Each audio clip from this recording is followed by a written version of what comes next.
Мэргэжлийн нэлтийн байгууллага нийгмийн бүхий салбарт явагдаж байгаа үйл ажиллагаанд хяналт тавих чиглэлийн дагуу байгуулагдсан. Тэгвэл өнгөрсөн жилээс аж ахуй нэгж байгууллагуудад мэргэжлийн туслалцаа үзүүлэх чиглэлтэй болоод байгаа юм а. Мэргэжлийн хяналтын ерөнхий газар 2002 онд анх улсын мэргэжлийн хяналтын газар нэртэйгээр нийгмийн хэрэгцээ шаардлагад тулгуурлан байгуулагдаж байсан. Нийгэмд хамрах цар хүрээнээс хамаарч 2008 онд мэргэжлийн хяналтын ерөнхий газар болон өөрчлөгдсөн. Тус байгууллагын хувьд нийгмийн бүхий салбарт явагдаж байгаа үйл ажиллагаанд хяналт тавьж хуулийн хэрэгжилтийг шалгадаг байсан бол шинжлэлийн хүрээнд аж ахуй нэгж байгууллагуудад зөвлөн туслах, бизнес эрхлэгчдийг дэмжиж ажиллах чиг үүрэгтэйгээр ажилладаг болсон байна.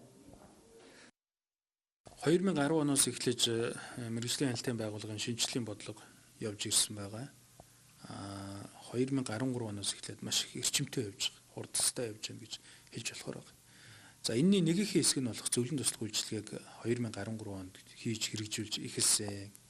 Мэргэжлийн хяналтын байгууллага хаадаг, буудаг, торгодог, шийтгдэг, айлгадаг, дарамтлагдаг арга барилаасаа татгалцсан. Нөгөөтэйгүр бүхнийг шалгадаг гэсэн ийм тогтолцооноос салсан гэдгийг бас энд хариуцлагатайгаар хэлмээр байна. Зөвлөн туслах үйлчилгээг аж ахуй нэгж албан байгууллагын хүсэлтээр болон төлөвлөгөөт байдлаар зохион байгуулж ажиллаж байгаа. Зөвлөн туслах үйлчилгээгээр тухайн байгууллагад эсэлттэй тооцогдсон асуудалд нь мэргэжлийн үнэгүй зөвлөгөө үзүүлдэг гэж байна. Мөн зөвлөн туслаж соён гэгэрүүлэхээс гадна тухайн байгууллагын хөгжлийг дэмжиж ажиллаж байгаа нь төрөөс бизнес эрхлэгчдийг таатай нөхцөл боломжоор хангаж өгч байгаагийн нэг илрэл бөгөөд мэргэжлийн туслалцаа хүссэн байгууллагын хүсэлтийн дагуу мэргэжлийн баг ажилладаг байгууллага болжээ.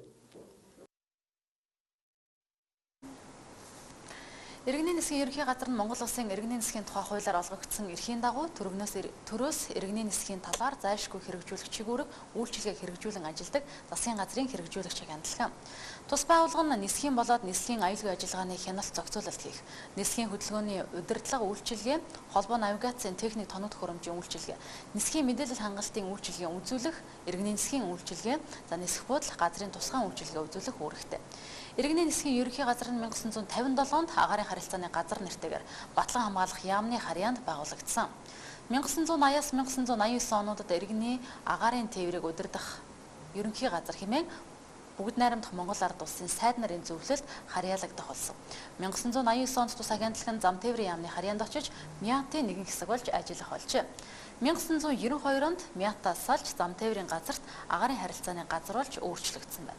1993 оны 8 дугаар сарын 10-наас иргэний агаарын тээврийг удирдах газар нэртэйгээр иргэний нисхийн аюулгүй ажиллагаа, нислэгийн аюулгүй байдлыг хангах төрийн хяналтыг гүйцэтгэх, иргэний нисхийн үйлчилгээний үзүүлэх үүрэг бүхий байгуулга болжээ. Энэ үеэс олон улсын иргэний нисхийн байгууллагын стандарт зөвлөмж, бусад орнуудын жишгийг дагаж өөрийн бүтцийг өөрчилж ирсэн байна. 1999 оны 1-р сарын 21-нд иргэний нисхийн тухай хуулийн дагуу иргэний нисхийн ерөнхий газар гэсэн нэртэй болжээ.